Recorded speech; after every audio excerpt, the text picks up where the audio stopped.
Góðan og blessaðan daginn. Það nýr dagur og nýtt podcast hjá Nörd. Við erum byrjuð aftur, Nördkastið.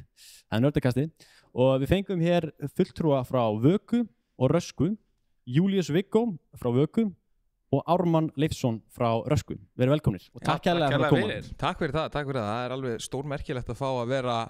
gestur í þessari endurvakningu Nördkastins. Það er mikil heiður. Er það ekki? Mjög spennandi, já. Þetta bara stuttu fyrirværi og þið mættuð, bara vel gert og það eru kostningar á morgun, ekki satt? Fyrsti kjördagur á morgun, já. Fyrsti kjördagur á morgun. Það eru 2 kjördagar,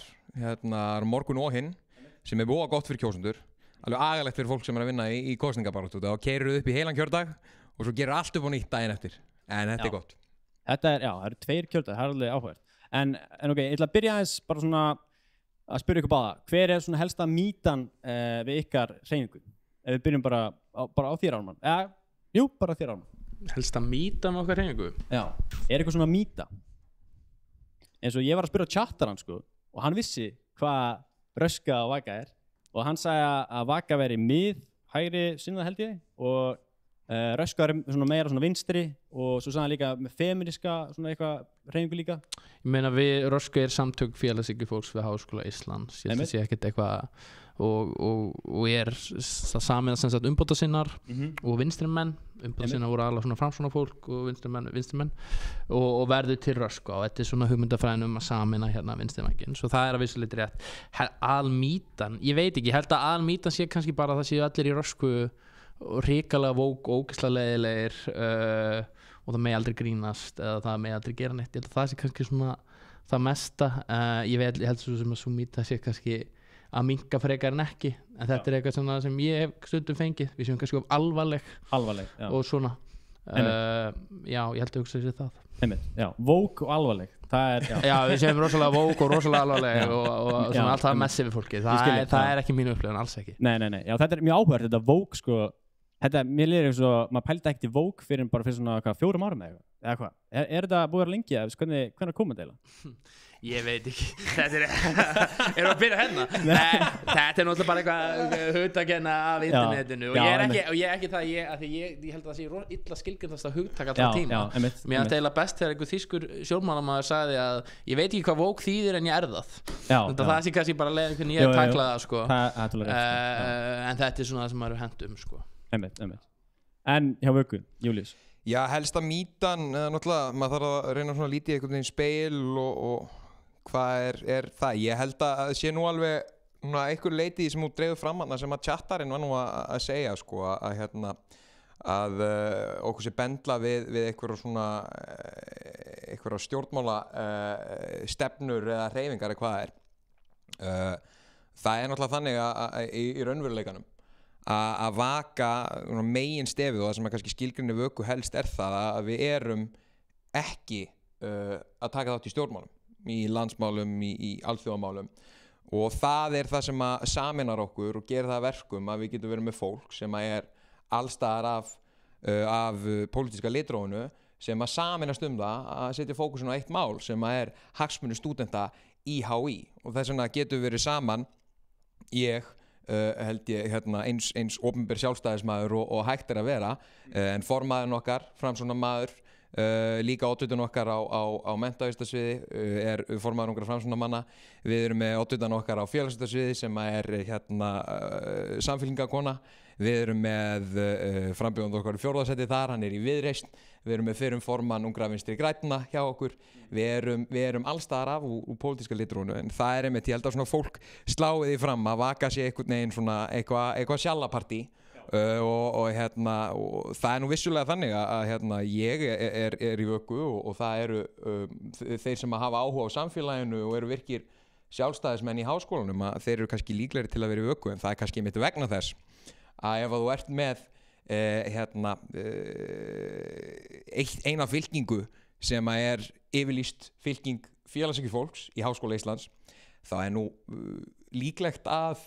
þeir sem eru ekki félagshyggjufólk fari ekki í þá fylkingu þannig að það er kannski ekki flóknar en það er kannski svona helsta mýtan myndi ég halda En var oddviti ykkur á félagsvísindasviði ekki á landsfundi Sjálfstæðisflokksins? Á félagsvísindasviði? Andrið þetta? Já, ég sá myndir af henni þaðan Nei Nú, já, ok á landsfundi Sjálfstæðisflokksins? Já, helgina. Nú, ok, ég kannast ekki það. Ég nokkuð vissum að hún hafi ekki, ég held ég geti fullvissað það, hún hafi ekki farið allavega í gegnum Heimdall. Ég sá hann allavega ekki á landsfundi, sko. Ég held að það sé ekki rétt. Ok, þannig mýtan hjá Vöku að þetta ekki allt Sjálfstæðisflokksfólk. Já, absolutt. Ég held að við vorum eitthvað að grínast með þetta, sko. Ég held að við séum með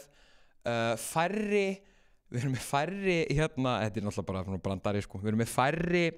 opinbera sjálfstæðismenn í framboði á aðallistum hjá okkur. Nei, við erum með jafnmarga held ég opinbera sjálfstæðismenn í framboði aðalsætum hjá okkur og það eru hérna kallar í framboði fyrir Rösku einmitt núna, sem eru held í 4. Já, 4 sjálfstæðismenn, segir við. Já, ok, þið eru ekki sjálfstæðismenn og þið eru ekki Vogue. Ég ekki að segja að einhver segir ekki Vogue, en það ekki einhver höfuð áhersla. Nei, ég veit, en hvað eru þið þá? Svona, þið eru þá bara svona, þú veist, hvað svona megin áherslu? Ég held að sé, þú veist, og til þess að reyna að vera algjörlega, þú veist, maður náttúrulega aldrei hlutlaus verandi í þessu. Já. En svona þegar ég reyni að svona útskýra fyrir fólki að reyna að gera það í hlutleysi hver höfuðmunurinn og reyna að gefa bara báðum pólum svona ákveð benefit of the doubt, þá allan sé ég að þannig að eins og ég segi, Vaka, okkar svona filosofía það að við erum að skilja pólitíkina eftir eins og við getum fyrir utan starfsemi félagsins svo við getum fókusað á því að bæta hagsmunir stúdenta í háskólum í dag og það sem við sjáum allan eins og ég skil svona meginstefið hjá Rösku að það sé það til þess að gefa þið bara fulla kredit sem það bara að stúdentar eru hópur í samfélaginu og sem má kannski skilgreina að sé að einhverju leyti jaðarsettur og lifa vegna þess að þeir eru hópur í samfélaginu að þá lifa þeir í samhengi samfélagsins og þar að leiðandi eiga stúdentar að hafa skoðun á því sem að gerast í samfélaginu út fyrir einhvern veginn þröng skilgreindan skilgreint svið bara stúdentapólitíkum. Mér finnst þetta oftast lenda á vegg þar þegar þú talar megin munin á þessum fylkingum í aðferðafræðinni. Sko, ég meina, það alveg rétt. Ég meina, Röskva algjörlega tilbúin að tala mál utan háskólans. Það engin höfuð áhersla hjá okkur, en ef okkur finnst brýnt að gera það, þá viljum við gera það. En við viljum þá gera það samt líka í samhengi við háskólan. Þegar við rættum Palestínu, þá það það að segja, heyrðu, við styðjum við þær þegar deildir vilja sniðganga akademísku stofnanir, þá styðjum við það. Og okkur finnst ekki að háskólan er vestlega rafn, við erum ekki bara að segja við viljum auðvitað þarf þetta að vera í samhengi við háskólan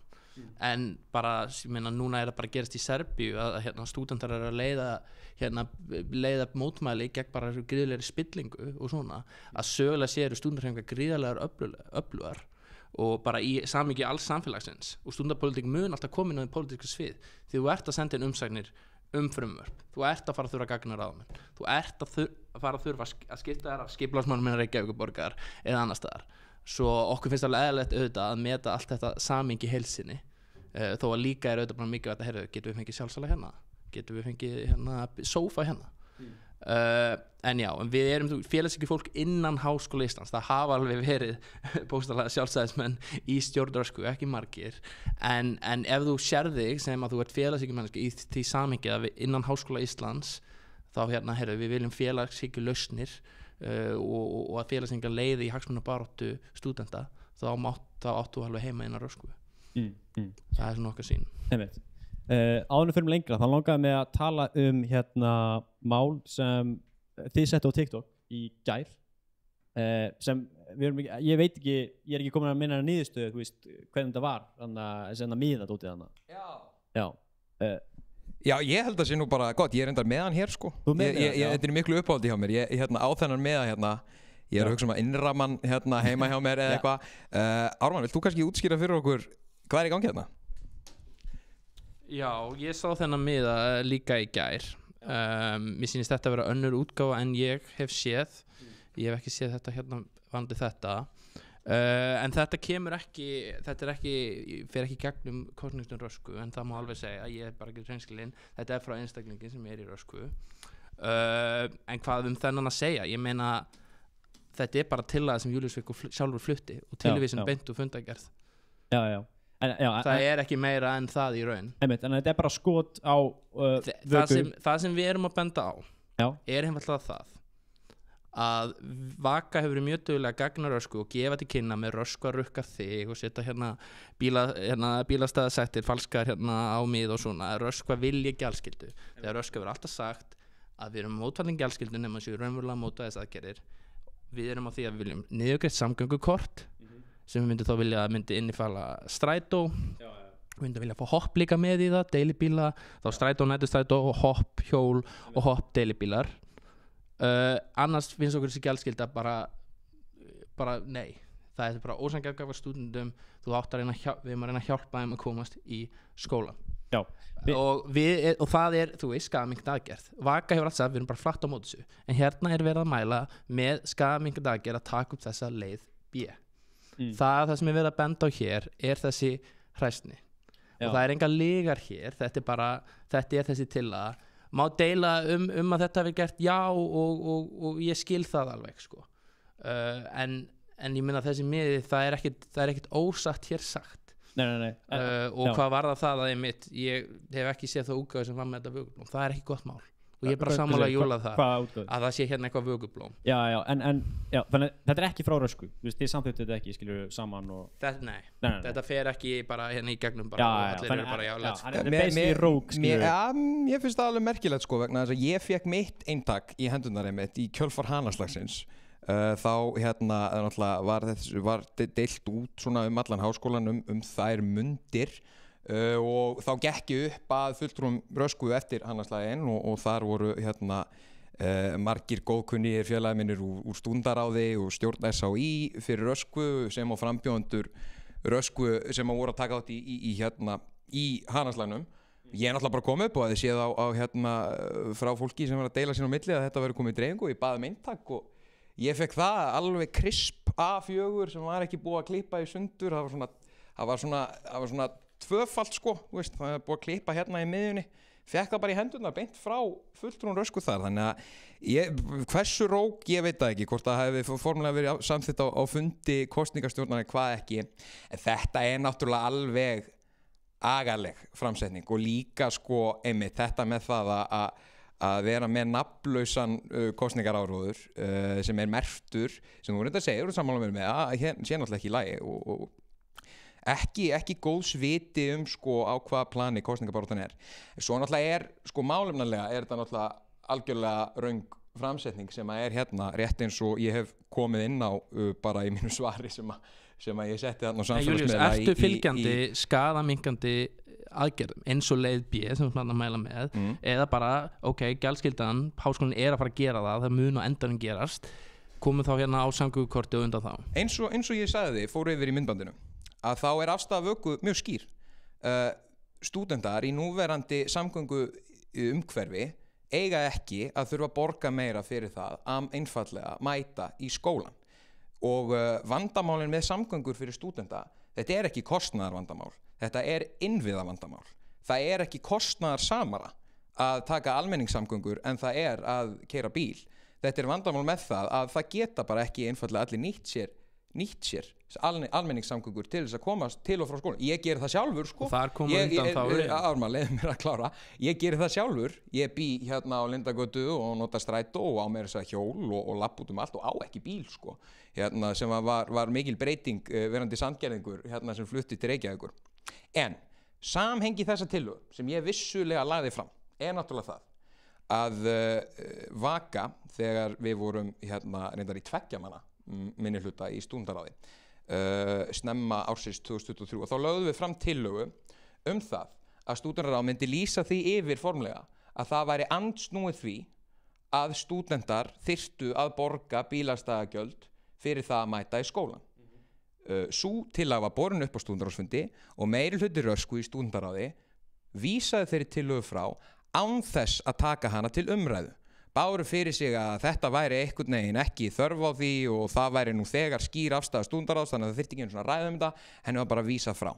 svo heldur málið áfram háskólinn heldur áfram að vinna í áttina því að það eigi að kosta meira fyrir stúdenta að mæta í skólan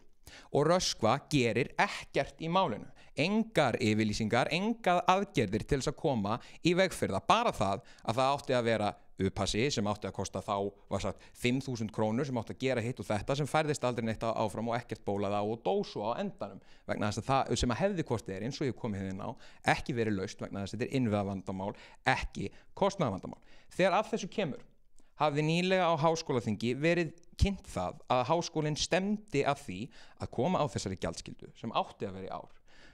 og lagði fram 2 leiðir. Leið A sem var þannig að það yrði sett á full gjaldskylda á alla, þannig allir þyrftu að borga fullt bílastæðagjald fyrir að mæta í skólan og eins og ég bendi þarna á og að myndi koma í staðinn, þá átti að koma í staðinn 30.000 króna samgöngukort. Eða leið B sem var það að stúdentar gætu skráð bíli sinni í stæði og borga þá bara 1.500 krónur á mánuði. Og það auðvitað betra en hitt fyrir hagsmuni stúdenta. Maður bara að hugsa hérna beina fjárhagslega hagsmuni stúdenta. Og Röskva var búin að gera það alveg skýrt að hún var ekki tilbúin að taka umræðu það að lýsa yfir andstöðu við það að stúdenta þyrftu að borga bílastæðagjöld til þess að mæta í skólan, en við erum að hugsa veski stúdenta og hugsa skaðaminnkandi aðgerðir og ef að það ekki hægt að taka það til umræðu í stúdentaráði að vera á móti því að stúdentar borga meira, að þá allavega hægt að reyna að finna einhverja málamiðlun tillögu með því að leggja það fram. Heyrðu, getum við allavega reynt að velja leiðina sem að betri fyrir stúdenta fjárhagslega og jafnvel eins og við tekið það fram þarna, reynt að ganga lengra en háskólinn bauð og krefjast þess að á móti komi líka samgöngukortið. En rétt eins og í fyrri tillögunni sem ég minntist á, að þá var þeirri tillögu líka vísað frá án umræðu og síðan þá hefur ekkert heyrst þá þegar restina af meirihluta tíð Röskvu þar í stúdentaráði eða eftir það alveg bara þangað til núna rétt fyrir kosningar að þá hefur Röskva ekkert algjörlega skilað auðu í þessu máli, aldrei tala fyrir því að stúdentar eigi ekki að borga meira þegar innviðirnir eru ekki til staðar. Þannig að þetta alveg hreint magnað hvernig Röskva hefur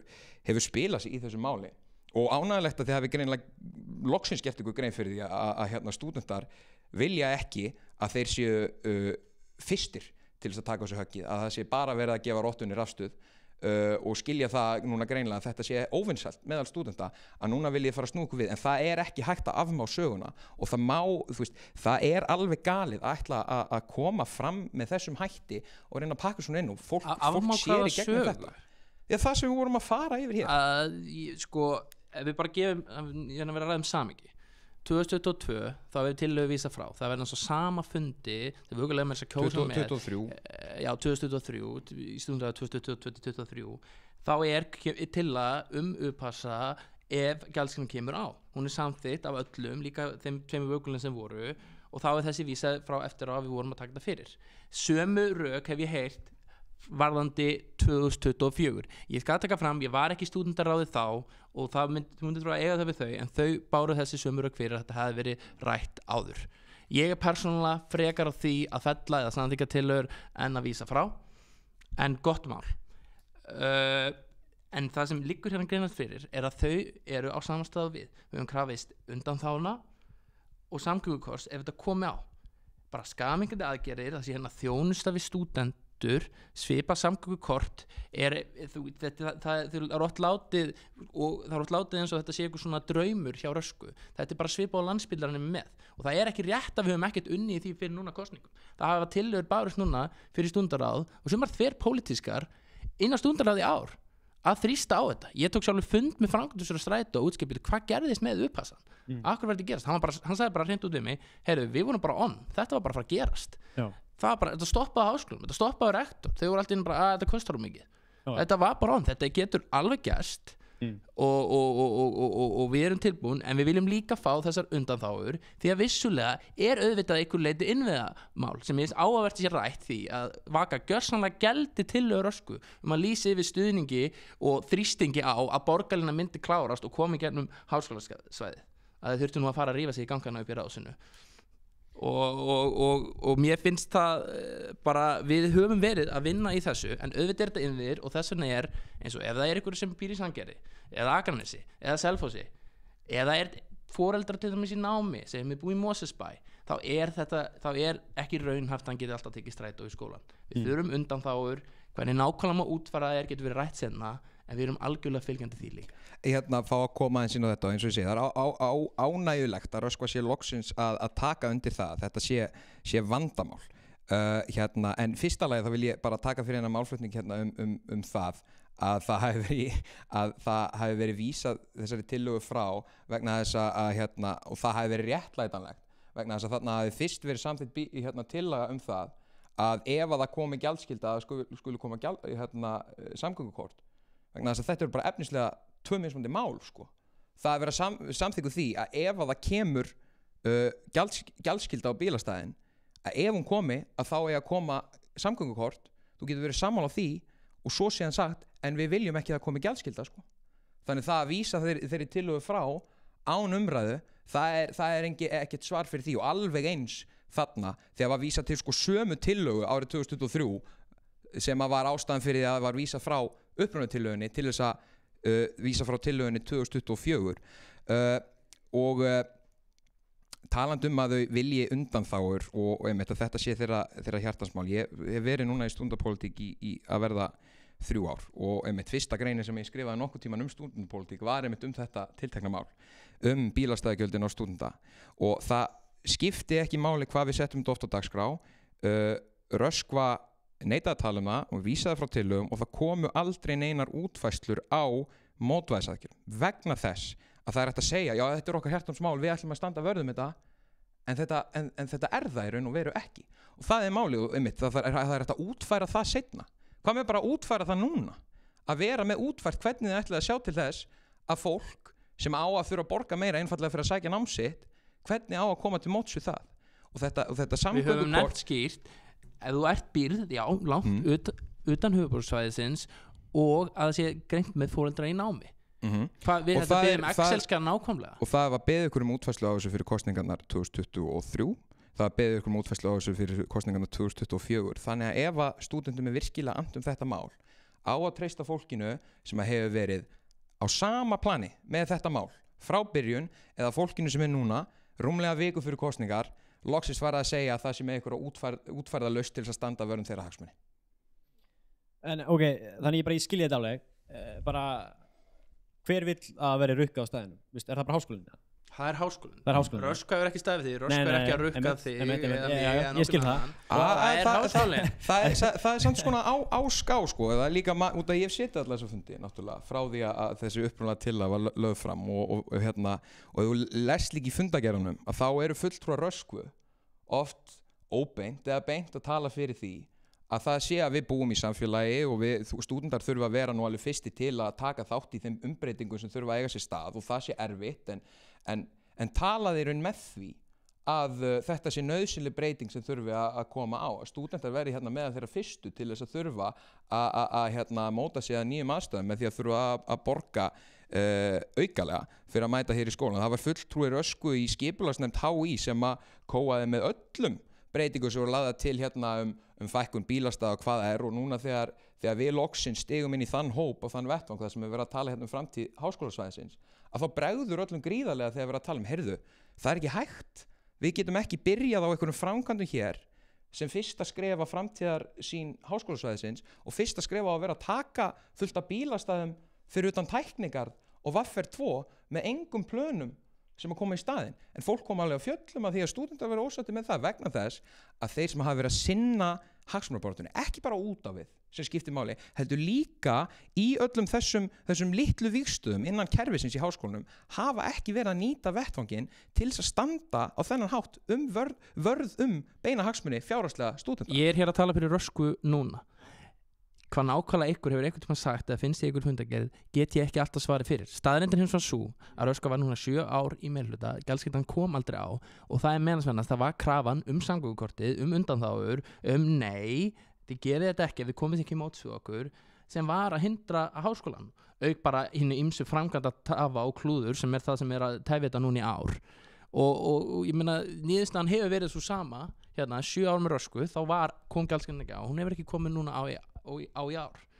og ég vil alls ekki sjá hana eða enga mótvæðis aðgerðir en ég skil þetta með innviðana algjörlega það liggur á með þetta bara ég vil helst að hún tefji sem mest en þetta er alltaf krafan fyrst að vera að fara í þetta núna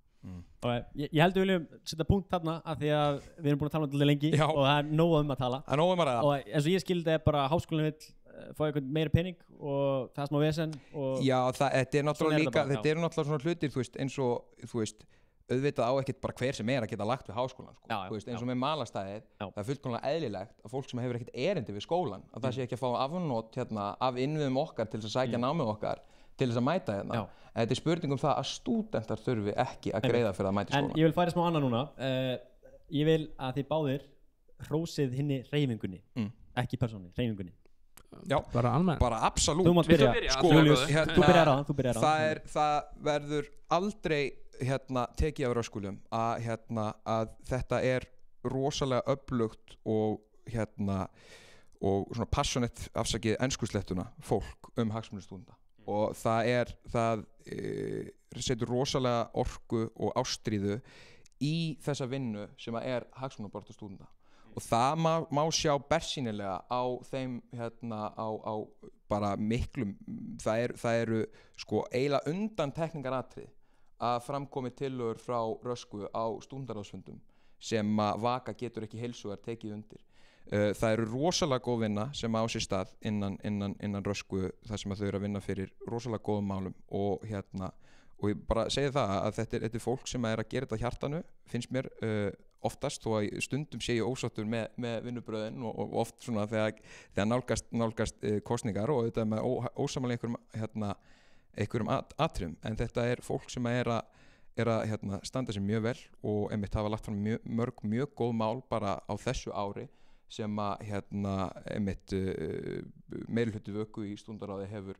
tekið heilsugar undir og fært áfram og skrifstofa stúdentaráðs er að vinna vegna þess að góðar hugmyndir eru bara góðar hugmyndir og það á að leiða af sér bættar aðstæður fyrir stúdenta. Já, gjörðu svo. Já, ég get svona alveg sagt margt að það sama við Júlíus og þekka honum fyrir góða orð. Ég vil kannski samt svona hrósa en bara það var mjög stutt síðan að Vaka var gríðarlega lítil og það er alveg aðdánavert hvað hann og menn eins og Arendt hvað er að byggt hreyfinguna ótrúlega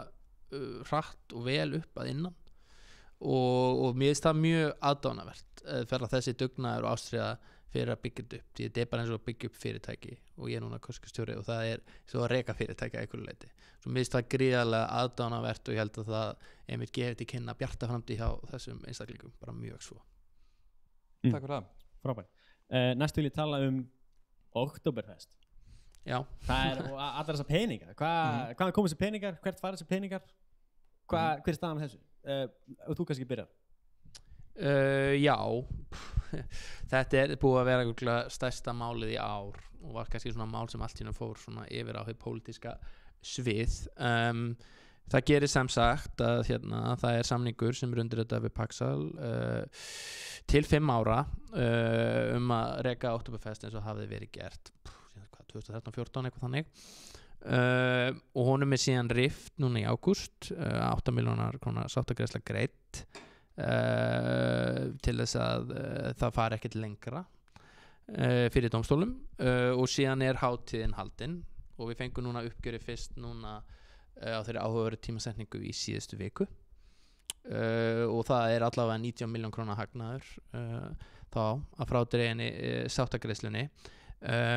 og bara varandi hvað að slíta samningi við verktakan og svona það er alveg til málumlega rauk fyrir því og það er svona, ég veit ekki hvort okkur getur að tjá okkur allt og mikið um það en það sem við höfum bara áhyggjur af er að tónlistarhátíðir eru áhætturekstur þetta er bara hefur heyrt margar sögur Sigrid Solstís á fleiri stöðum og það sem var gott við gamla samningin var sá að hann tryggði SHI SHI myndi aldrei tapa SHI myndi alltaf græða pening það var og það er það sem við viljum standa vörð er að geta lágmarka þessa áhættu fyrir SHI svo að SHI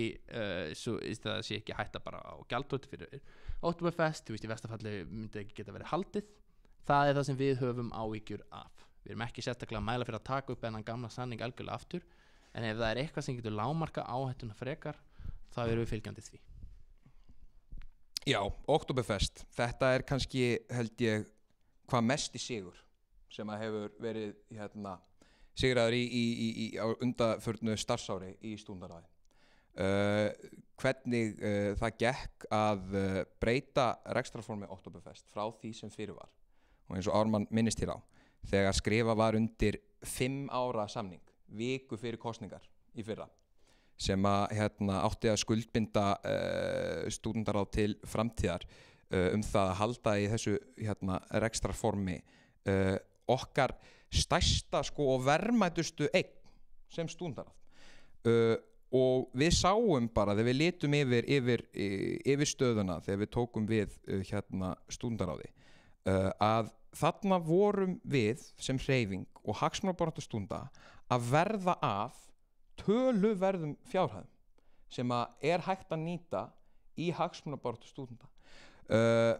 og sem var raunin vegna þess að þú lítur á hagnaðinn sem að Stúdentaráð var að taka af Oktoberfest á undanförnum árum að þá voru það árið 2022 voru það 3 milljónir 2023 voru það 5 milljónir og það voru bara 7% af miðasölu. Núna tekur Stúdentaráð 100% af miðasölu 100% af sölu inn á hátíðarsvæðinu 100% af öllum samstarfssamningum sem gerðir eru við styrktaraðila og niðurstaðan var sú að við fórum úr því að rekstrarhagnaður Stúdentaráðs af hátíðinni fóru því að vera 5 milljónir í fyrra sem var hátt miðað við fyrra ár í 27 milljónir og Ármann dregur hér fram að það var 8 milljón króna greiðsla sem að þurfti að eiga sér stað til þess að gera upp þessa rekstrarformsbreytingu það einskiptis greiðsla sko.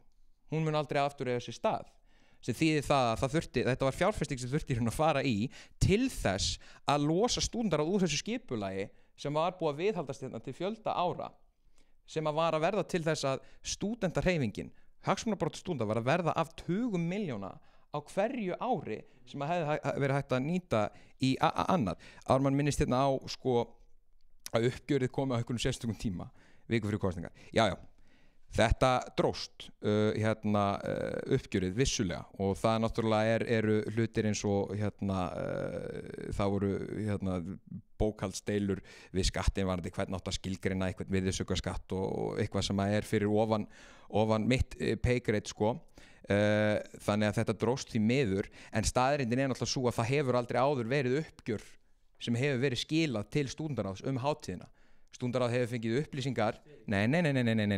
uppgjör eins og uppgjörið var núna þar sem við vitum allar færslur á Oktoberfest það hefur Stúdentaráð ekki fengið. Við höfum fengið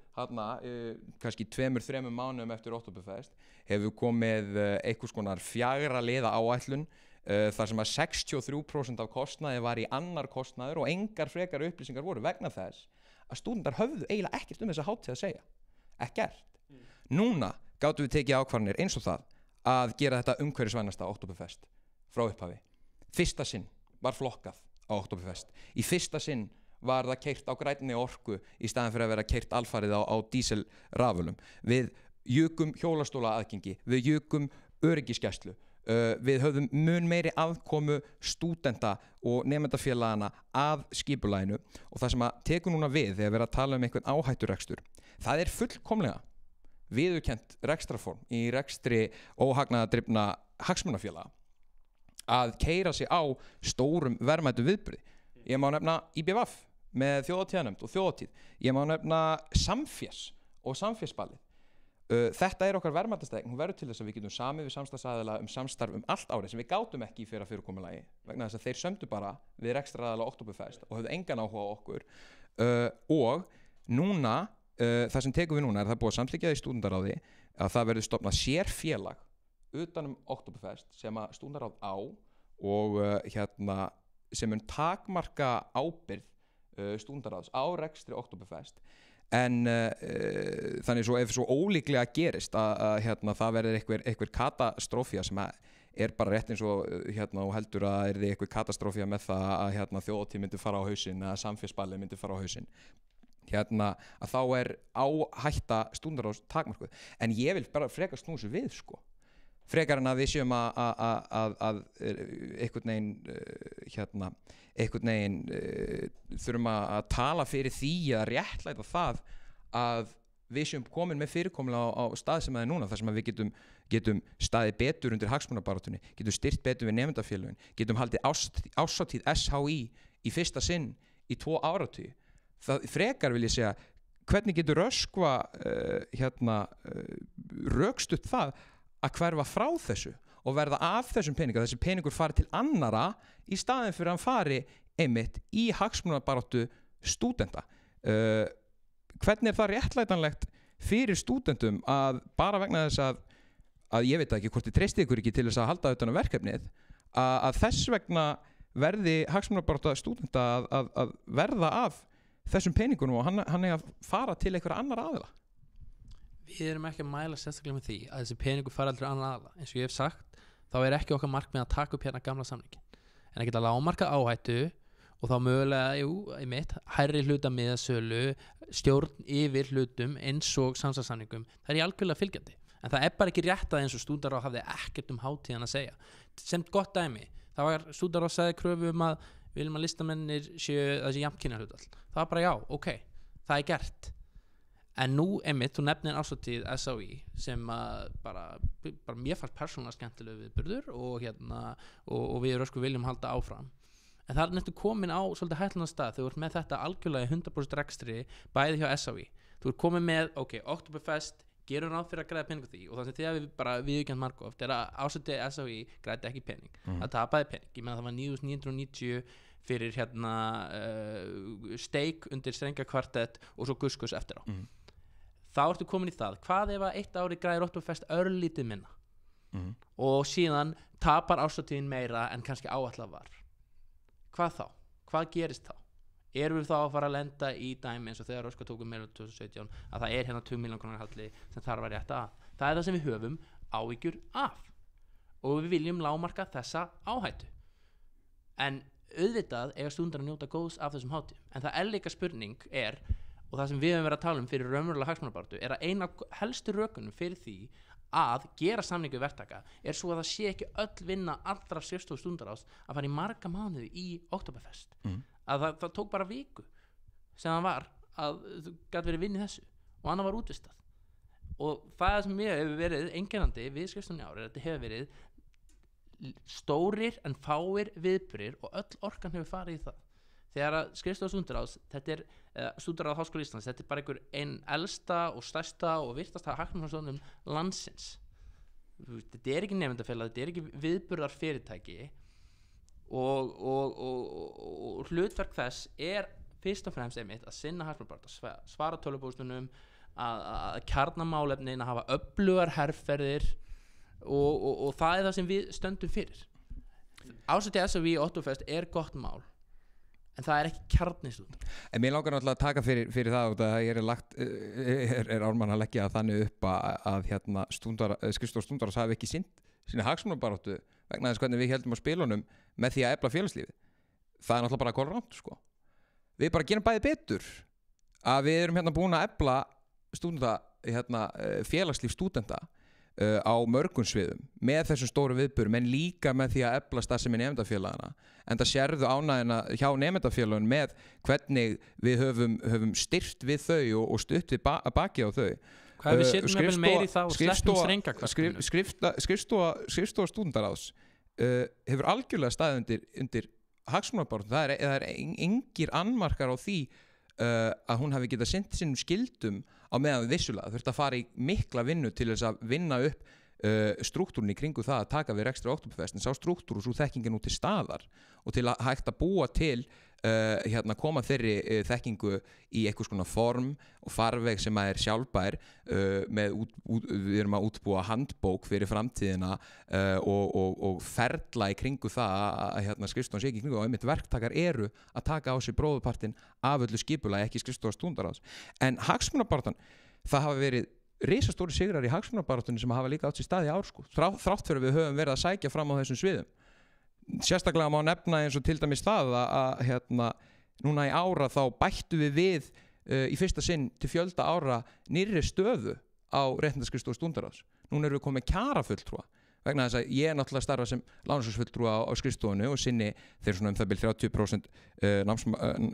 stúdenta sem eru með námslán en hinn 70% eru á vinnumarkaði. Þetta fulltrúi núna sem að sinni þeim sko. Það hefur ekki verið áður. Það kom vegna þess að við settum það á. Í góði visku sem Röskva hafði unnið í samstarfi við visku og að auki við það þá náðum við sigrum í því að núna í fyrsta sinn næst verður inntökuprófið í læknis og sjúkraþjálfunarfræði að verður ekki bara í Reykjavík, að verður líka haldið á Akureyri og við ætlum að sækja fram og hafa það á fleiri stöðum á landsbyggðinni sem markmið. Við erum búin að koma því loksins í farveg að koma endurtektum á í öllum deildum skólans svo að það veri jafnræði á milli allra stúdenta þegar kemur að réttinum til endurtekta. Þannig að einhvern veginn að mála það upp að hér, þetta svona, maður getur kallað það svona að fólk að mála upp eitthvað svona verslóvæðingu háskólans sem við erum að boða, sem ég get nú ekki staðhæft þar sem ég fór nú ekki í vonda skólan við Kringluna sko, en bara F-singur, en það ekkert rétt. Við erum bara að styrkja félagslífið og styrkja hagsmunabaráttu. Okay. En Ármann, hvað myndi Röskva að gera öðruvísi ef þið fóðið aftur meiri hluta á næsta ári? Nei, þessu ári. Ég vildi samt svara fyrst varandi þetta með endurstudaprófin. Er að þarna eru við og Vaka fullkomlega sammála. En Vaka hefur bara gert nákvæmlega saman Röskva, tilhörir stundaráði og bara beitti þrýstingi á þetta komi. Röskva beitti þrýstingi, það voru tilhör þetta í fyrra og tinna eventulega núna í ár. En svo fólk rosalega hneyksla á því að við tölum þetta í einhverju grein og tökum myndbanda, bara fullkomlega málefnilegt, við erum sammála og þá verið að ásaka sama gamla Vaka, alltaf þetta sama, lygar, þið eru að ljúga, þið hafið aldrei raunverulega gert þetta, verið að draga svona umræði niður í svaðið, þeir bara, við erum bæði fylgjandi endurstudaprófum, það ekki bara fagnandi? Það náttúrulega, sko, fyrstalega þá náttúrulega árétta nokkrar hlutum við það, fyrstalega náttúrulega eitthvað lygar, sko, þetta náttúrulega sér það sjálft sko, svona málflutningur, svona framsending þetta dæmi sér sjálft en það sem náttúrulega Vaka búin að gera í endurtektarmálunum það að yfirlýsingar í stúndaráði það bara fyrsta stopp sko. Og þess vegna erum við alltaf að benda á það hvernig okkar vinnubrögð þau skilgreinast af praktískum vinnubrögðum þar sem við byggjum upp sambönd við fólki sem við vinnum við stofnanar, við háskólan, við ráðuneytin til þess að ná fram árangri. Þetta var ekki bara nóg að vera með eitthvað yfirlýsingu í stúndaráði og í þessari tilteknu grein að þá það málað þannig upp að vegna þess að 15 dögum fyrir kosningar í fyrra að þá var lagð fram tillaga í stúndaráði og vegna þess að málið var ekki búið að færast áfram lengra en það hafði síðustu 7 ár fyrir það að þar að leiðandi væri búið að gjaldfella hagsmunabaráttu Vöku í meirihluta og þess vegna þyrfti Röskva að fá meirihlutan aftur út af því að Vaka væri ekkert að standa sig. En það sem Vaka gerir að við endur ítrekum afstöðu stúdenta og stúdendaráðs til endurtektaprófa en síðan ekkert stoppað þar. Þetta dregið upp á háskólaráðsfundi að fulltrúa Vöku í háskólaráði þar sem að dregið sérstaklega til umræðu undir góðar undirtektir háskólaráðs og verður að benda á að Röskva nú líka sjálf með fulltrúa í háskólaráði sem hefur ekki nýtt þann vettvang til þess að koma þessu máli áfram. Síðan hefur forseti stúdendaráðs verið ítrekað að funda með rektor, fráfarandi rektor málið sem að segir að það sé góður jarðvegur fyrir því að klára þetta. Nú mun taka við nýr rektor sem að ég bind góða vonir við að muni halda áfram að vinna þessa góðu vinnu með okkur. Þannig að þetta það sem nú rétt í þessu máli þegar kemur að endurtektunum. Júlíus málar hér upp mynd eins og að Röskva hafi alltaf bara einhvern veginn alltaf sett út tillögur og ekkert unni í því frekar. Auðvitað fólk sem voru forseta stúdendaráðs í stjórnandi Röskva bara með gríðarlega sterk og góð sambönd innan háskólans. Auðvitað voru fundið tekni með rektor til að þrýsta hluti. Á félagsvísindasviði þá færðust endurstudapróf almennt fram í janúar til dæmis undir stjórnandi Röskvu. Þetta stoppar í háskóla, Röskva, þetta stoppar ekki á Röskvu og þetta bara flott að vera með einhverja bókanir undir önnum mál í háskóla en það eitthvað, við erum að færa þetta bara, nú þetta að gerast. Staðan bara svo að staðan svo sama núna hvað var endurtektaprófin og hún var fyrir ári síðan. Við erum saman í að berjast fyrir þessu, þetta ekki ennþá búið að gerast og vonandi gerist sem fyrst. En að vera ásaka fólkum legur, ég hef lesið þessa grein, það hvergi ég sá ekki orðið Vaka í henni, ég skil ekki að fólk brjálist yfir þessu En að vera bara á því að ef einhver annar talar eitthvað sem þú ert á, þá þarftu að reyna að ræja trúðurleika hans og ásaka hann að ljúga. Mér finnst þetta bara mjög dapuleg umræð og dapuleg pólitík. Það er náttúrulega ekki það sem er að eiga sér stað og það er náttúrulega enginn að tala um það að fulltrúar Röskvu í fortíðinni hafi ekkert gert í hagsmunabaráttu, eins og ég náttúrulega talaði náðum þegar við vorum hérna í Rósvingnum. Að auðvitað eru þú veist 80%, 90% af öllum málum sem kom inn á borð Stundarráðs er fólk sammála um. En það sem er verið að svara hérna er að í þessari tilteknu grein er sagt, hérna lögðu við fram tillögu fyrir ári síðan. Það hefur ekkert gert í þessari hérna tillögu. Skrifstofa Stúdentaráðs eins og hefur verið sett fram í öðrum málum er ekki að sinna sínu hlutverki. Þar af leiðandi þarf Röskva að fá aftur að vera við stjórnvölinn til þess að klára þetta mál. Og það segir einmitt, það er ekki önnur staða núna á þessum tímapunkti og var fyrir ári síðan, ekki frekar en það var önnur staða fyrir hérna, stúdenta í sálfræði eða lyfjafræði á heilbrigðisvísindasviði 7 árum fyrir þá stöðu sko. Röskva hefur sýnt fram á árangur hvað varðar endurstæðapróf, til dæmis þetta færi yfir í janúar. Já, og það er gott að það sé og Vaka hefur sett ekki eignað ykkur umræðefn og ásaka hinum legar. Og Vaka hefur sett það líka á dagskrá að viðhalda því núna á félagsvísindasviði, þegar félagsvísindasviði núna einhvern veginn að ógna því að endurstæðaprófin verði aftur fyrir haustmisseri verði aftur fært fram í sumar, að þá er það Vaka sem setti það á dagskrá í Stúdentaráði að standa á móti því. Það er enginn að segja það að Röskva hafi ekki þá afstöðu að allir eiga að fá endurstæðapróf, við erum algjörlega sammála um það. Það sem er verið að gagnrýna er að setja það fram að Vaka sé ekki að gera neitt, að skrifstofan sé að bregða sínu hlutverki og þar af leiðandi þarf að fá aftur vinnubrögð meirihlutan sem hefur verið í 7 ár þar áður. Ég get algjörlega sagt að ég hef orðið fyrir vonbrigðum með vinnubrögð þessar skrifstofu. Nú? Ég hef komið hérna í nóvember, það eru kosningar, það er einn á skrifstofunni síðustu vikuna fyrir. Sama má segja hérna í febrúar. Það er eitt eru alþingiskosningar, hitt formannsslagur. Núna mæta einhverjir og ætla hérna að fá að skoða þetta uppgjör 10:30. Það er bara nei, sorry, það er breyttur 8 tíma þegar eru kosningar. Tími skrifstofustundaraðs á ekki fara í þetta. Það var varðveita tíma, það var vera með hérna, skrifstofu tíma. Og væntanlega spyr maður sig, er verið að sinna hérna raunverulegri hagsmunabaráttu? Það er mjög eðlileg spurning. Skrifstofustundaraðs hefur algjörlega sinnt sínu hlutverki í hagsmunabaráttu Stúdentaráðs. Hvað hefur verið í mjögum kosningum í vetur? Það sést á afrekum skrifstofunar á þessu ári í hagsmunamálum og hérna bera upp hérna eitthvað að fólk hafi mætt klukkutíma fyrir hanaslaginn til þess að fá upplýsingar um uppgjör Oktoberfest. Þeir eru 8 á skrifstofunni.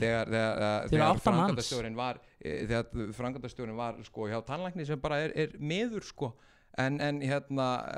reyna að bera það upp einhvern veginn að skrifstofa Stúdentaráðs sé ekki að sinna sínu hlutverki. Það bara sést algjörlega á niðurstöðum starfsársins sem að allir sjá að eru gríðarlega góðar og ég er gríðarlega stoltur frá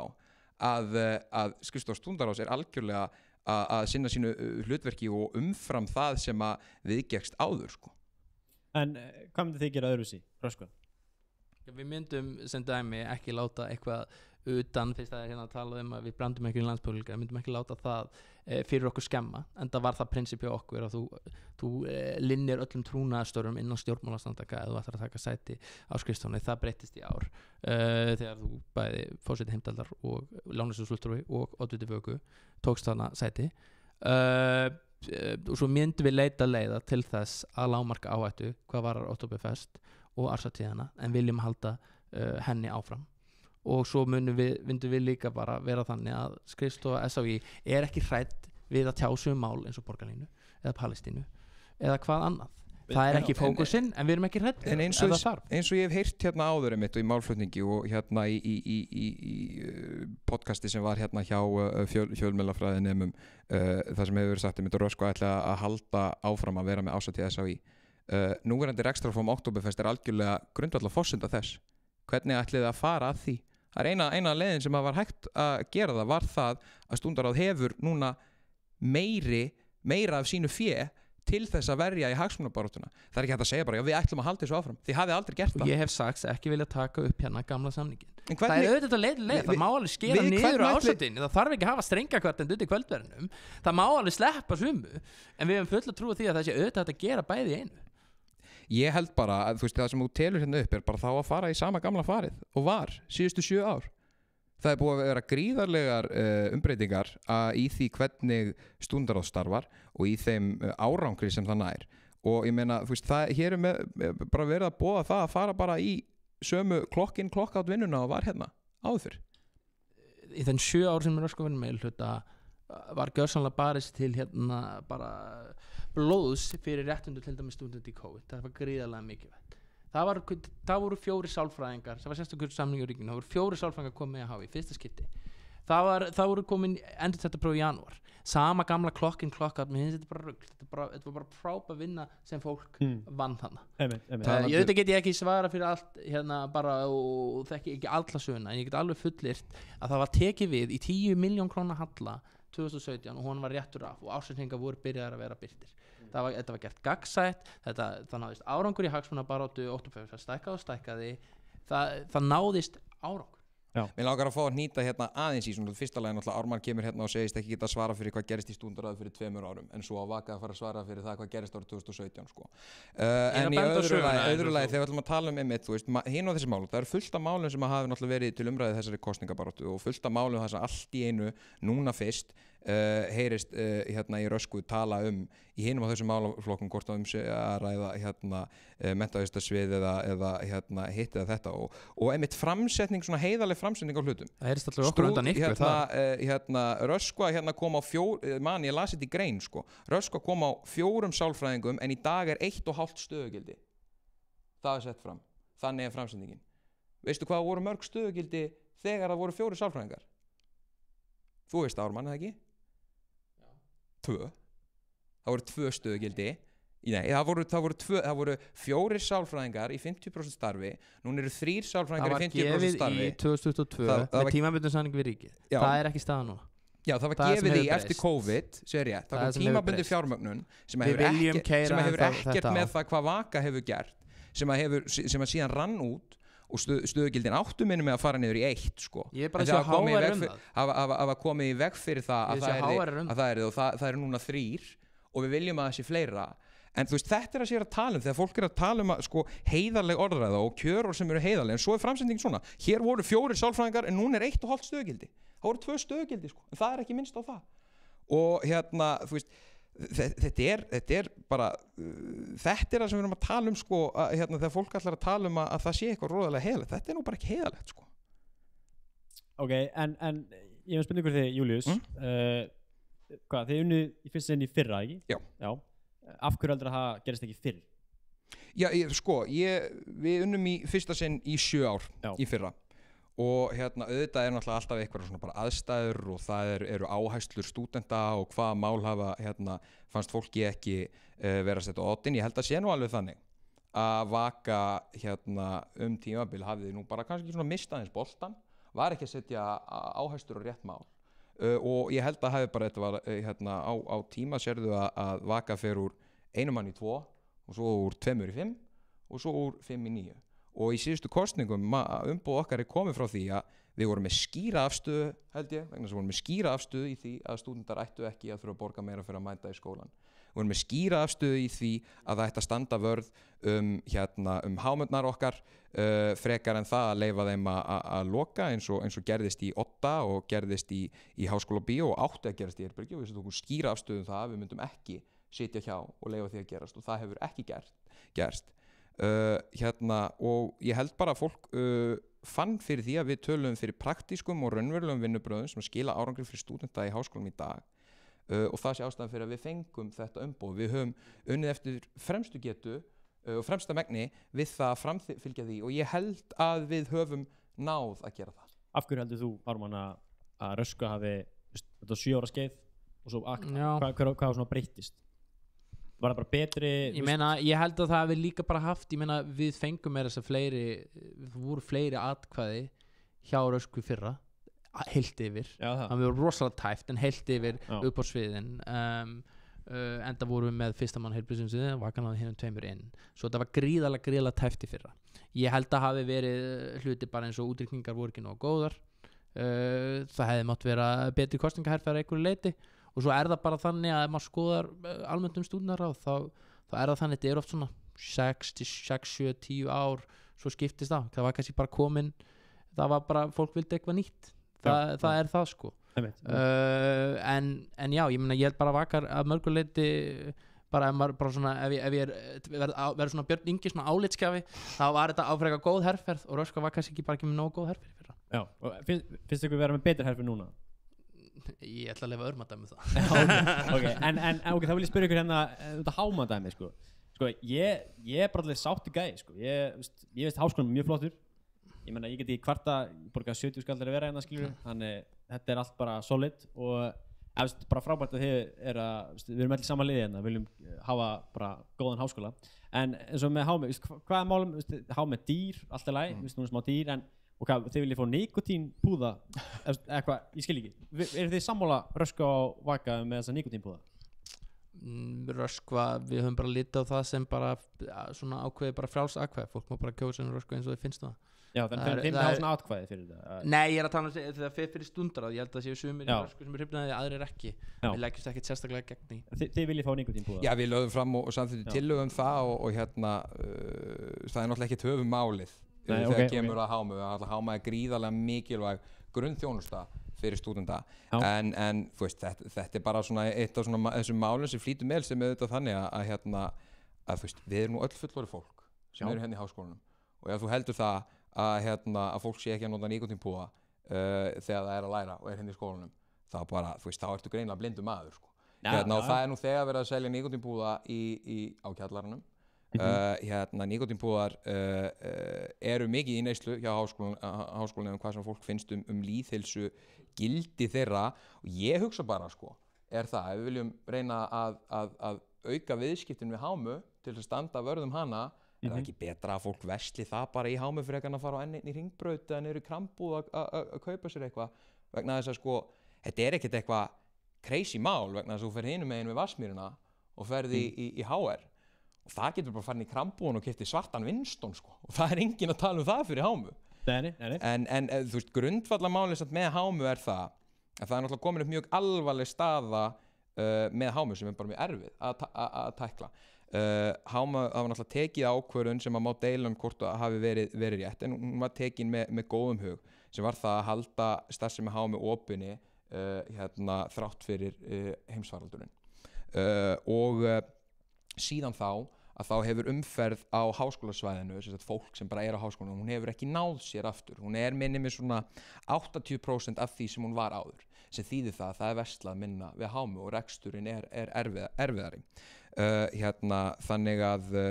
það eru miklar áskoranir í því að standa vörðum þessa grunnþjónustu en þess vegna þarf að ráðast í það að setja rekstrar heilbrigði hámu algjörlega í forgang umfram annað til þess að standa vörð vegna þess að stúdentarráð var að setja fókus áður fyrr á allt önnur og ótengd mál sem skiptir engu máli það var verið að taka umræður sko vörúrval tiltekinna vara á borði sko stúdentarráðs sem er galin leið til þess að ætla að reka smávöruverslun ég meina getur ímyndað þér að fá 17 háskólanema saman til að ákveða hvað við að hafa í bónus þú veist, það er bara gert eftir sko rekstri sko, eftir hvað selst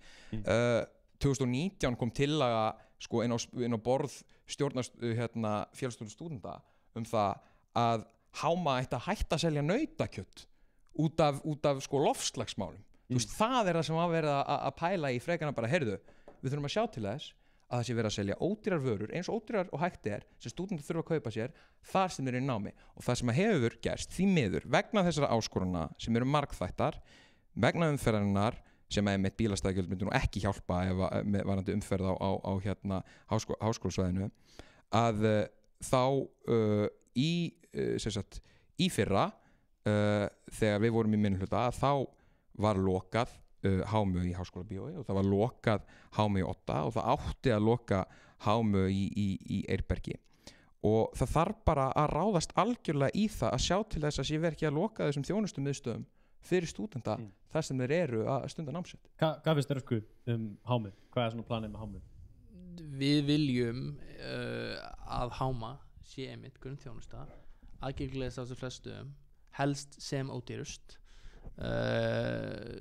rök FS fyrir þessum hámum voru að við getum haldið einhverju verði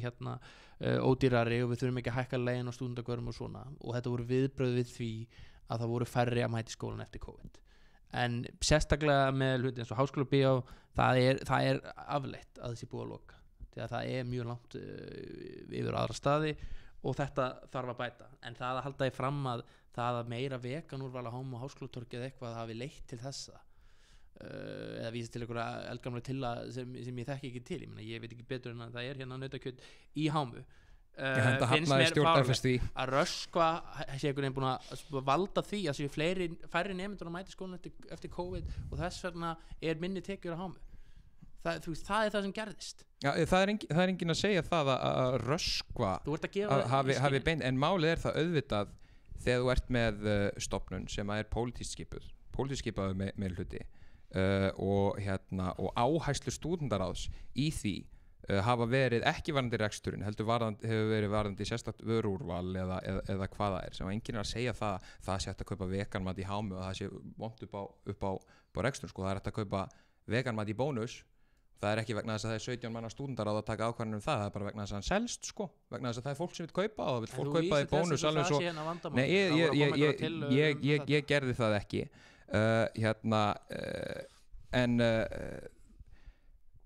það sem að þarf náttúrulega að ráðast í hérna er það bara fara mjög grundigt í það að standa vörð Hámu til þess að hún geti sinnt þessu tvíþætta hlutverki og hvað ætlið að gera?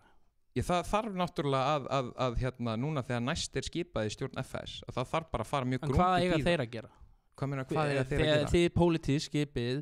og það sem ég vil bara úttala þið segja að þessi pólitískt skipað það eru sendar inn umsóknir stjórn stúdendaráð afgreiðir þú veist hversu margar umsóknir bárust síðast 3 umsóknir, 3 skipaðir þetta er mjög það að og einn þeirra og ég veit að við margum það að segja er gamall huguliði já sem gekk síðan í Rösku en þannig er það voru 3 Vaka ok, brjálið út í þessa 3 en ég get ekki betur séð að það séu fagránir þetta eru lögfræðingar og fólk með reynslu úr í stúdendapólitíkinni að halda því fram að þeir séu sérstaklega pólitískt skipaðir af hverju, ég segja hvað ef Röska kemst í meira næsta ári þá viljum við halda því áfram að ráða faglega inn í stjórn FS ég er alveg ofið fyrir því ef að Vaka mjög hörðu að fá ákveðin einn einstakling inn bara já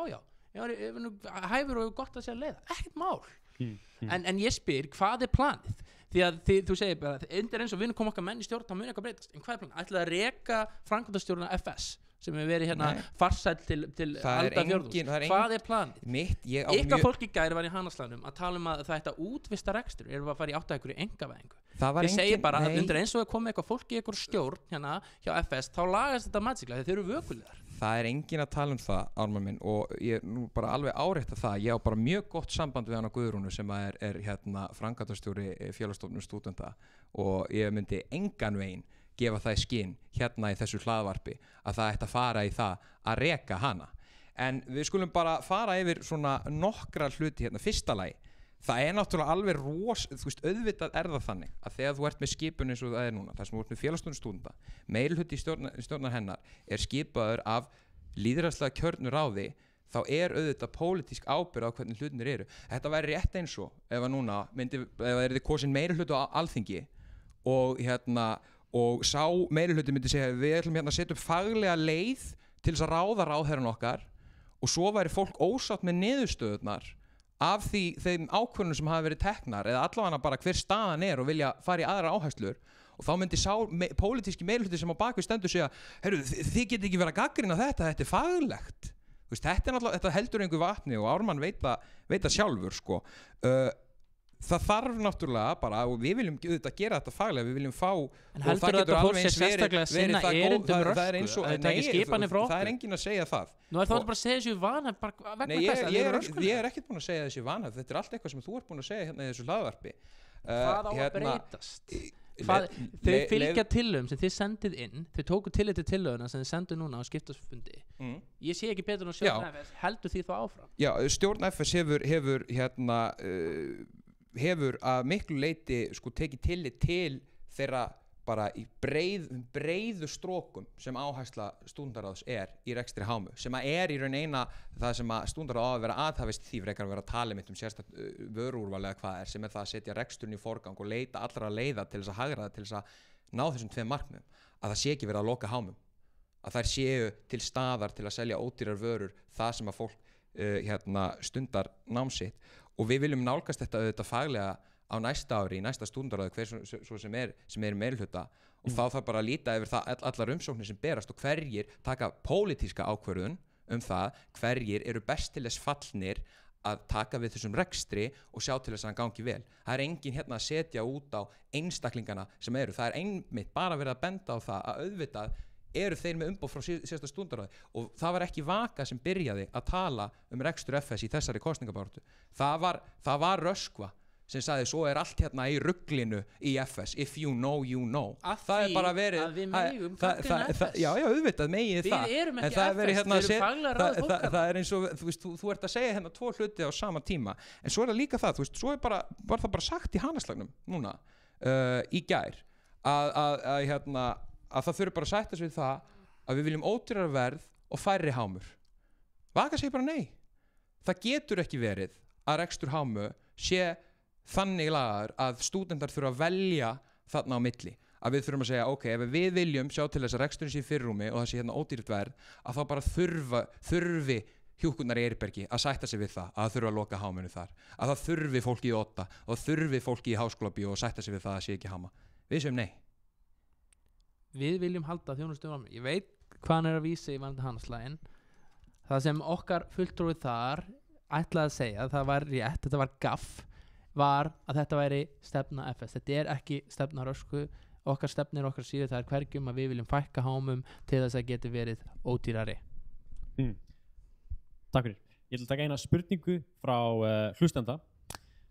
Hvernig snerta málefnin ykkar verkfræði og náttúruvísindasvið HÍ? Þú mátt byrja, Ármann. Já, kannski svona grundvallar málefni sem ég held að sérstaklega snerti þau er kannski bara fjármögnun háskólans. Ég held að við séum nú nokkuð svona sammála þar að þetta kemur oft hvað harðast niður á verkfræði náttúruvísinda því við erum að tala að það eru hérna Fab Labs og alls konar tæknabúnaður sem vantar upp á og HR og HÍ er bara ekki samkeppnishæft við HÍ. Annars er þetta skemmtilegt að nefna því ég er hérna með hvað vill Röskva gera á verkfræði náttúruvísindasviði. Við sem dæmum erum með afslöpunarrými í VR 2, aðstöðu fyrir nemendafjölu í Öskju og tryggja upprestaviku fyrir miðanna próf. Þetta eru svona litli skemmtilegi hluti sem við viljum reyna að koma í verk. En svona sérstaklega fjármunnin held ég að sé eitthvað sem er undirstrikandi og komi oft hvað harðast á verkfræði og náttúrufræði vegna þeirra tæknilega þarfa sem eru sérstaklega þar. Meira fjármunn. Það er kannski stærsti hlutin er vanfjármögnun háskólans. En síðan eru það bara litli hlutin eins og ég nefni hérna að bæta aðstöður, svo opnuðum við nú verkval hérna í dag og buðum upp á vöfflur. Þú veist, við höfum hugmyndir að getum SHÍ einhvern veginn komið og reynda að hjálpa til við að hafa þetta opið oftar. Það eru svona litli hlutin síðan. Ég ætlaði nú að fá að sleppa við að vera hérna með punktana fyrir frammi. Þú veist, ég sá að Ármann var nú með hjálparskjarið og leiði mér að teygja mig í töskuna. En hérna náttúrulega auðvitað þannig að það náttúrulega skiptir máli að sviðið séu þetta nógu vel fjármagna og maður tekur nú undir það. En það sem er kannski brýna svona sem við höfum sett á oddinn varandi stúdenta á verkfræði og náttúruvísindasviði er náttúrulega það þarf að efla upptöku á fyrirlestrum á sviðinu og það þarf líka að bæta utanumhald nýnema sem eru að koma inn á sviðið og að tryggja það að skyldu áfangar séu nú alltaf kenndir. Hann lendir ekki í því að skyldu áfangar séu ekki kenndir. Ég er auðvitað sjálfur ekki stúdent á verkfræði og náttúruvísindasviði þó maður svona hefur komið sér breiðum strókum inn í þetta. En hér á verkfræði og náttúruvísindasviði er gríðarlega öflugur framboðslisti Vöku, Sófus, Guðni og Kristrún sem eru öflugir málsvarar sviðsins og hafa komið með gríðarlega góða punkta einmitt inn í umræðuna varandi það að bæta einmitt stöðu hér og hluti sem maður gerir sér ekki grein fyrir eins og Sófus hefur rætt mann bestunarlíkan sem hefur verið vannýtt sem að væri hægt að nota betur til þess að skipuleggja tímasetningar lokaprófa til þess að sjá til þess að fólk sé ekki að fara kannski í 2 lokapróf á sama sólarhingnum sem að sumir hafa nú óheppilega lent í og það kannski það sem að ég spenntastu fyrir einmitt styrkleikar þessa einstaklinga eins og til dæmis sérstaklega oddvitin Sófus og tenging þeirra við sviðið að verða beinn tengilugur inn í stúdendaráð fyrir sértæk vandamál sviðsins. Ok, svo var ég með eina spurningu hérna sem til Röskvu. Af hverju vill Röskva ekki að SÁÍ hafi umsjón með skipulagi Oktoberfest? Já, við höfum nú rætt þetta hér áður. Í raun það fyrst og fremst, og hvað nákvæmlega meina með umsjón, við erum að tala hér útvistun, en þetta Oktoberfest SÁÍ. Við viljum bara ekki að allt og mikil tími skrifstofunar fari í að skipuleika einn lítinn viðburð. Þetta hagsmunaafl og við höfum áhyggjur af því sem áhættureksturinn við þetta. Það bara þetta tvennt, að reyna að lágmarka áhættu en ná samt gróða og ekki allt og mikil tími fari í að sinna þessu. Ok, svo erum við meina spurningu fyrir Vöku. Já, við erum búin að tala já, þetta er bara spurningu hlustanda og við erum búin að tala Oktoberfest hagnaðinn en við vorum kannski ekki búin að klára hvað nýtti Vaka hagnaðinn í, hvert fór þessi hagnaður? Hagnaðurinn hefur farið í það eins og til dæmis stærsta var það að endurvekja ásatíð SHÍ sem hefði annars ekki verið hægt sem að setur okkur við sama borð og háeringar og verður til þess að stúdendar í HÍ þurfu ekki að hugsa að hvort að ef þetta hægt hérna inn í Vatnsmýrina þá á að vera hægt hér og núna það þannig. Það hefur orðið til þess að fjárhagsleg staða skrifstofunar og stúdendaráðs betri, þá hægt að setja orku út í það að fara í önnur verkefni án þess að hafa áhyggjur af fjárhagnum, sem var nú alveg vandamál hérna áður fyrr. Þegar skrifstofa og stúdendaráðs þurfti til dæmis að stífa sér í stúdendasjóð til þess að halda áfram og sjá sinn rekstur sem öfugt núna. Núna stúdendaráð í þeirri stöðu að vera það fjárhagslega stöndugt að það hægt að fara í meiri útgjöld úr stúdendasjóð vegna þess að það hægt að standa undir honum, vegna þess að það hægt að greiða inn í hann sem að öll nemendafélögin hafa fundið fyrir með auknum styrkjum sem verða til þess að þau geta haldið öflugra og sterkara félagslíf í sínum deildum. Hvað varstu að pæla? Ég vildi bara spyrja hvað hefur skrifstofa SHÍ lagt mikið pening inn á stúdendasjóð núna? En það hefur ekki verið lagt inn á stúdendasjóð ennþá. Það hefur ekki komið til þess en staðan auðvitað svo að ef að stúdendasjóður bástattur að þá fjárhagsstaða stúdendaráðs þannig að hún getur staðið undir honum og það hægt að leggja inn á hann ef svo staða kemur út. Það hægt að fara í stærri útgjöld sem það sem búið að vera að gera á þessu ári. En þetta ekki peningur beint á Oktoberfest sem að vera að leggja inn á? Já, ekki eins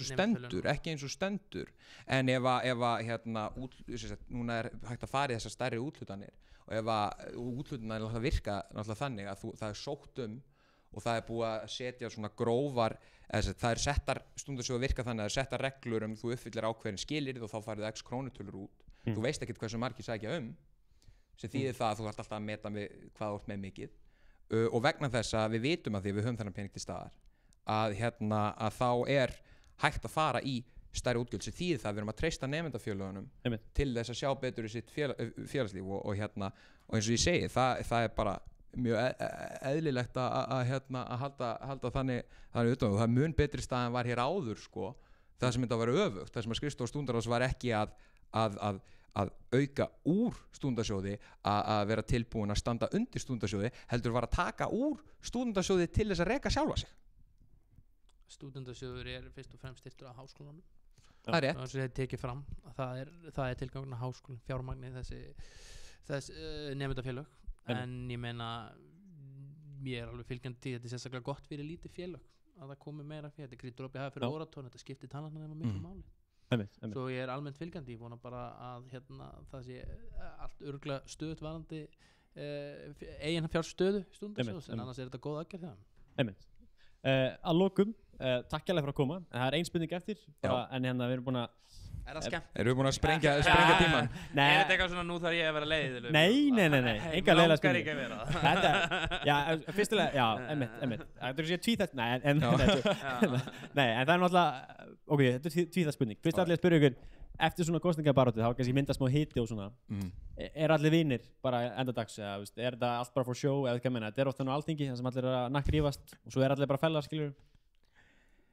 Ég held að það skipti miklu máli þegar maður tekur þátt í stjórnmálastarfi að svona í flestum tilfellum og í svona bróðpartun af svona öllum tilfellum að þá það að maður þarf að tileinka sér þetta svona á vellinum af vellinum. Já. Sem það að það að vera málefnalega ósammála þýðir ekki að fólk sé persónulegir óvinir. Auðvitað geta þessar línur sko blörrast sko og eftir sérstaklega svona heitar kosningabaráttur og maður verður nú alveg að viðurkenna þegar það sett svona eins og við höfum rætt hérna í þessu hlaðvarpi sett svona fram persónulega á mann þá það tekur svolítið svona á og það getur verið til lengdar en maður þarf líka að gera sig grein fyrir og það sem skiptir mestu máli það að þetta leikvöllunum sem maður tók ákvörðun að leika sér á og maður verður bara að taka því eins og það kemur sko. Don't hate the player, hate the game ég man ekki hvað að segja en þú ert alveg búin að þetta var ekki öllu rösku þetta var eitthvað gæi bara skilur við ég veit, var þetta eitthvað gæi þú veist, ég veit það ekki ég gekk upp að bara að liði rösku eftir hanaslægin fékk útprenta nýtt eintak í hendurnar þar stóð forseti rösku og stúdendaráðsliðar og meðlimir í stjórn SAÍ og frambjóðendur rösku sem að voru að mæla á hanaslægnum þannig að ég veit ekkert hversu mikið fólk var vart þetta en það náttúrulega bara þetta afskaplega leiðilegt þegar þetta ekki bara smá svona skot skilur við já nei þetta náttúrulega það að það verið að gera mér upp með einhverju skoðun sem ég hef ekki og sá sem að skrifa þetta veit það fyllilega sjálfur sko. Ég vil samt að endurtaka með þetta að það bókstaflega ein setning sem ekki bara tillaga eða bein tilvísun úr fundargerð ég nenni ekki að eða opnum tími á pappir en það má bara hafa það í huga en þú veist eins og maður segir það leiðilegt þetta fer út í þetta en þú veist þú fyrirgefur þetta já, þú veist, svo þetta bara, þú veist, þetta bara leikur og maður hefur líka lent í þú veist, að þú veist fólk þarf bara að vera tilbúið í það að hlutinni koma tilbaka eins og þeir eru sendið frá sér sko. What goes around comes around þetta gerist allt bara í samhengi hlutana sko. Þú gerir þetta náttúrulega ekki Nei, ég er alveg fellar skilur Já, ég held nú ekki að Ármann hafi nú persónulega gert þetta Nei, þið eru fellar hérna, ekki? Mér líka frekar vel við Júlíus svona inn við beini kannski, einhverju sem heyra mig segja það erum við kannski ekki sammála Við Ármann erum náttúrulega göngu saman í svona hringjum virkra ungra stjórnmála þáttakanda og vorum saman í Vilnius í september já, vorum saman í Litáen vorum við saman í þetta er bara en sko, ég veist að ég myndi algjörlega segja já en það má samt alveg segja að það hafa voru samskiptaerfiðleikar fyrst eftir kosningarnar fyrra og fólk var sárt yfir framkoma á fundum í rösku en ég vil líka hrósa hagsmunafulltrúa SAÍ fyrir að tekið mig vel á þeim en það var ákveðin tilfinning að þarna væri fólk einhvern veginn bæði en þau minnlut og einhver svona stuð eftir kosningabaráttu og ég held að þurfi bara að passa sig að þetta sé ekki eitthvað sem mun endurtaka sig og einmitt að fólk sé faglegt og beri vinningu fyrir hvort öðru og haldi rósinni að því að stundum hefur við stundapólitík hefur alveg lúðað við hana að fólk sé að það er svo mikið og svona og þetta er ennþá bara ungt fólk að þetta er bara kosningabaráttur síðan eigum við öll að koma saman og reyna að vinna hagsmunum stúdenta og það er það sem ég innilega vil og ég hef bara marga mjög góða vini í vöku og hef ekkert slæmt mannkosti fólk sem í þeirri hreyfingu er að segja Já, ég tek nú mestmengnis undir það sem þú vorst að segja og bara þarfa náttúrulega árétta það eitthvað svona varandi framkomi í stúdendaráði og hvað var eftir síðustu stúdendaráðskosningar að það var náttúrulega mjög erfið stemming í stúdendaráði fyrst eftir kosningar og það bara sá fólk á fréttaflutningi og hvað það gengi var út af stúdendaráðsfundum og ég veit ekki hvað og það er auðvitað að lesa allar þessar bókanir en það er náttúrulega ekki rétt að einhvern veginn setja það þannig upp að þar hafi Röskva verið eitthvað þolandi og Vaka verið eitthvað gerandi og sérstaklega þegar þú veist eins og til dæmis bókun sem var lesin upp af núverandi forsenda Röskvu sem var algjörlega fyrir neðan allar hellur og bara mjög eðlilegt að fólk verði reitt yfir og sárni þegar það er í að því að það sé óábyrgt að fara illa með fé mögulega í einhvers konar óheiðarlegri, sviksamlegri starfsemi og ég veit ekki hvað og hvað. Allir sem að ganga og vinna fyrir hagsmuni stúdenta undir flaggi vöku og það er auðvitað sameiginlegt verkefni að sjá til þess að svona sé ekki aðstæður og svona sé ekki stemmingin og mér hefur verið ánægð með það fannst leiðilegt að það hafi verið dreifð upp í hanaslagnum mitt og gert það einhverju pólitísku bitbeini en það var sérstaklega ég og Katla Ólafsdóttir oddviti Röskvu tókum fundi saman þess að rætt þetta vegna þess að fólkinu okkar í stúdentaráði leið illa stundum á fundum yfir því hvernig orkan var að fari sérstaklega í það að báðum fylkingum að vinna að því að gera vinnuumhverfi betra og mér finnst það hafa skilað sér og mér finnst vinnuumhverfi núna í stúdentaráði vera orðið mjög gott þar sem að maður meira þess að gengur inn á fundi þar sem maður heldur heyrðu, núna kemur átakatillagan eins og var fyrir 1 ári eða þegar það var og stemmingin var svona og núna mun allt fara í hund og kött og svo gerist það ekki og fólk bara ræðir hlutina málmanlega og ég vona innilega að eftir þessa kosningabaráttu að þá mun það halda áfram að vera þannig. Ég veist samt svo sem bæta við vera að rífa upp eitthvað ákveðna hluti að á fundinum fyrir þessa bókun þá var til dæmis til að varandi að skrifstofan myndi gefa vinnustundi sínar sem Röskva lagði fram. Þetta var eitthvað sem hafði verið gert oft áður og ekkert eitthvað voðalega svona skrítið fyrir bara hver prósentekar og hvað að vinna og þá var hún skotin niður að þetta væri rætin tillaga og einhvers konar ára skrifstofu og persónulegt og ég man hvað ég var sjokkar að því að bara býtu þetta átti ekki að vera eitthvað sem gerði allt vitlaust og sama til að eitthvað lítilega breytt var flutt síðan að vöku aftur á næsta fund og samþykkt að þú veist svona dæmi og þetta er það sem þarf bara almennt að hindra ekki vilja endilega dvelja nákvæmlega þetta atvik að fólk lesa alltaf persónulegi hluti frekara fylkingar með tali bara saman fyrir fundi það sé ekki ómikið leynd einhvern veginn allt og bara hvað er ég að pæla með þessa tillögu getum við eitthvað rætt hana væri þessi breytingatilla í lagi kannski að reyna að ala á samvinnu pólitík almennt því ég held að oft svona fari bara eyðilegi bara móral og eyðilegi vinnu almennt Það er allir vinnur í Hálsaskói ég meina, já þið verða að halda einhvern tíma bara svona saman kostningapartí það? Já, það er náttúrulega má kannski halda að það sé núna helgina eða hvað, á sambandsþingi Lís sem að tekur við strax eftir kostningar Veit ég hvort ég fari til að pakka saman kostningarmiðstöð en ég ekki, kannski einhver sumarhitningur Arend stelt nú upp á því fyrir En þá er það alveg í lokin þá vil ég bara fá ykkur báða, þú kannski byrja Júlíus að horfa í kameruna og segja hlustanda að Seljónum bara af hverju hann ætti að kjósa vöku þetta er það sem við gerum í lokin og gjörum þessu vel Núna er að baki fyrsta starfsár vöku í meirihluta í stúdentaráði eftir að hafa verið 7 ár í minnihluta og við höfum náð gríðarlegum sigrum fyrir stúdenta í HÍ með því hvernig snúið var við rekstrinum á Oktoberfest, með því hvernig við höfum elt félagslífið með því að endurvekja ásatíða SHÍ eftir næstum 2 áratugi, með því að styrkja nemendafélögin sem að ég held að hver og einn hafi fundið fyrir í sinni deild, en á sama tíma með því að halda hagsmunabaráttunni á lofti, ná sigrum þar sigrum fyrir landsbyggðina eins og með inntökuprófuna fyrir læknisfræði og sjúkraþjálfunarfræði með því að útvíkka þjónustu á skrifstofu SHÍ með því að fara í fyrstu herferð sem við höfum nú ekki rætt hér stúdentaráð sem er að virkilega breyta hafa áhrif á samfélagið okkar þegar kemur að umhverfismálum með stúdent að taka til Vaka, ég geng sáttur frá borði eftir þetta síðasta ár mitt í stúdentaráði að við höfum gert það sem við sögðumst alltaf að gera við höfum náð miklum árangri en við erum bara rétt að byrja og ef við viljum halda áfram þeim vexti sem að hefur verið hér á stúdentalífinu í HÍ, í hagsmunabaráttunni, í félagslífinu þá er verkefninu ekki lokið við viljum halda áfram að gera betur og til þess að gera það þá þurfum við ykkar stuðning á morgun og hinn, miðvikudaginn og fimmtudaginn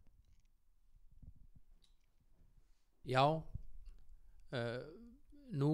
hefur Röskva lokið sínu fyrsta ári í smá tíma í minnihluta en árun á undan segja sög af árangri hvað var þar geðheilbrigðismál innan háskólans, kennslumál, háskólinn stækkaði og almennt bæknuðu kjör stúdenta. Við viljum fara aftur í kjarnan, við viljum einblína á hagsmunabaráttuna, við viljum berjast fyrir ykkar fjárhagsöryggi, berjast fyrir þeim sem þurfa að taka námslán og að kjör þeirra verði betri, við viljum berjast fyrir að fólki er auðvelt með að komast í skólan og þurfa ekki að eyða allt of miklum pening til þess að geta það. Við viljum berjast fyrir þeim sem búa á görðunum og þurfa að glíma við það að það er ekki nægilegt öryggi. Við það að leigan hækki sífellt með verðlagi bara ótt og títt og þeir hafa kannski ekki efni á því að kveikja eins og ljós heima hjá sér. Við viljum berjast fyrir hópum eins og foreldrum í námi og alþjóðanum. Við viljum berjast fyrir ykkur, við viljum koma á raunverulegri hagsmunabaráttu því að þetta skiptir raunverulegu máli fyrir okkur og fyrir ykkur. Takk. Takk hérlega drengir fyrir að gefa mér eitthvað tíma. Takk. Takk hérlega fyrir. Takk fyrir.